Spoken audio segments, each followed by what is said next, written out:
Good evening. We are coming to you from Ernakulam in Kerala, a state which is gearing up for elections also. In fact, this state is known to be extremely politically vibrant, but the recent brutal murder and rape of a 30-year-old Dalit law student has sent shockwaves across the state.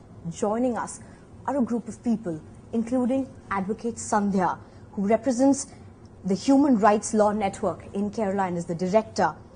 On my left is Mr. Santosh Kumar, who is the General Secretary of the Federation, the Central Government for SC and ST employees. Along with them, a group of young students from across different colleges. Ma'am, let me start with you first. Kerala is always portrayed an image of it's a very safe state for women. Is this time the election different? No. See, the thing is, Kerala has not really been we can't say Kerala has been really a safe state for women, because issues relating to violence against women are rampant. No action gets taken. You have issues, history of Suryanelli, Perumbavoor, Kilirur are all examples of the unsafeness of women in Kerala. And also the fact that none of the accused are really punished is also another factor in this. All right. Sir, the UDF government recently has said, the Chief Minister said, that what happened in Perumbavoor is really an exception and it's not the rule.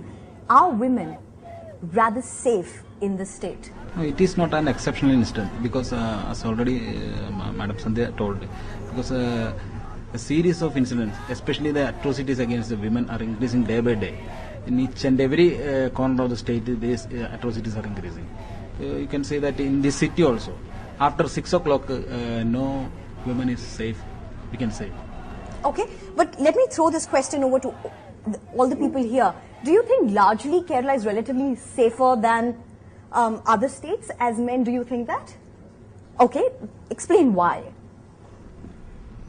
Kerala is relatively safer. If you compare Kerala with other Indian states such as UP or Haryana or Delhi, Kerala is relatively safer. The gender ratio in Kerala is very good as we compare with Northeast or North, and also we have a very strong educated community here. All right. Okay, but let me throw this question to women. Do you feel safe? You know, as a woman, he's saying we have much better record than other states. You're living in Kerala, in Ernakulam. After it's after 6 o'clock, after 7 o'clock, do you venture out confident, safe? When we go out, after 8 o'clock, there will be people staring at us. Especially if we are walking alone, they will be like, "Where is this girl going?" We can, infer it from their eyes, or when they do not tell anything to us, but then their looks, conveys that. And also, when we go by scooter after 9 o'clock, we have the surroundings. It is not actually safe. You were saying how you practice for the choir. When you go back home, in the night. Are your parents fine? My parents, my amma, she calls me in the mobile, and if I'm driving, I'll not be able to pick the call. So she'll be like waiting in the corridor of my house, and she'll be looking if I am approaching. Advocate Sandhya, let me throw this at you. Women are saying they don't feel safe here. But Kerala is largely across India really looked up to, with its social indices. We are the most literate state. We are very high in several social indices, but women, they don't find themselves safe here, they don't find a voice here. Politically, during the election season, is it not an issue? It is, and that's the sad part, when we say Kerala has the highest literacy rate for women, and these are some things. When we look at equality rates for equality of women, we put that up. But the fact is, are political parties taking this issue up? You find everyone pulling back, you find all of them saying that we will take action, or action had to be taken. But the fact is that I would say the patriarchal tendency of the Kerala state is so much that women also get influenced by it. So women do not they hold back. Okay. They hold back for even making a complaint. Mr. Santosh, let me ask you this question, when we want to interview women about what has happened in Perumbavoor or whether it has happened at most of the women will not come in front of the camera. Are politicians now willing to take this up as an important point for the election campaigns? Are you as a voter pushing for this? Yes, but in election it will not be an issue, not at all an issue.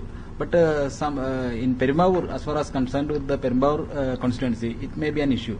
But not there are 140 constituencies in Kerala. But in all these constituencies, it is not an issue. Okay. Because that is the ruling government's corruptions and. Let me ask you this question. You know, women candidates are very less in Kerala. We have poor track records in all parties except LDF, which is better among the worst. Is that one of the reasons you see why women's issues really don't get taken up in Kerala? Or Kerala doesn't require that? Maybe because most of the people over here, they consider women, as a lower. And I don't know why why the government has like 50% of the seat for women. Women and men are equal.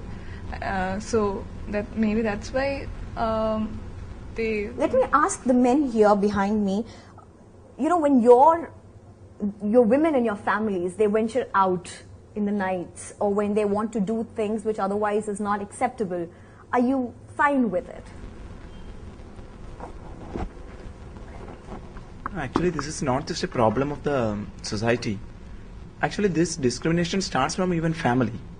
When a child who is Does it happen in Kerala? Yeah, it's happening in Kerala. Suppose if a boy is crying, everyone will ask him, "You're a boy, why you are crying?" But I never see it asking Why a woman. do you think it's not being reflected in politics? In politics, it's reflected because woman is always discriminated. The politicians are giving seats to women just to satisfy the society, just to impress the society. Not an equality is Okay, there. that's a very important point. If you can pass the mic from that side. He's saying it's just to satisfy women, just to satisfy the society that we have so many women who are being represented. Is that the truth? When 5 years back when UDF came into power, the only one lady, it was only one lady who actually got the seat, and we had everyone kind of petitioning the government saying that she's the only one lady, so she should be made a minister. I mean, we had to make petitions to the ruling party to at least make her the minister so that she gets a seat. The thing is, as long as women remain back, this is not going to happen, and that is what is required in Kerala. Well, that's perhaps the best note to end this whole thing, that women need to come out right at the front, demand for their rights, demand for their representation, especially make their safety, even in a state like Kerala, an issue that politicians need to stand for.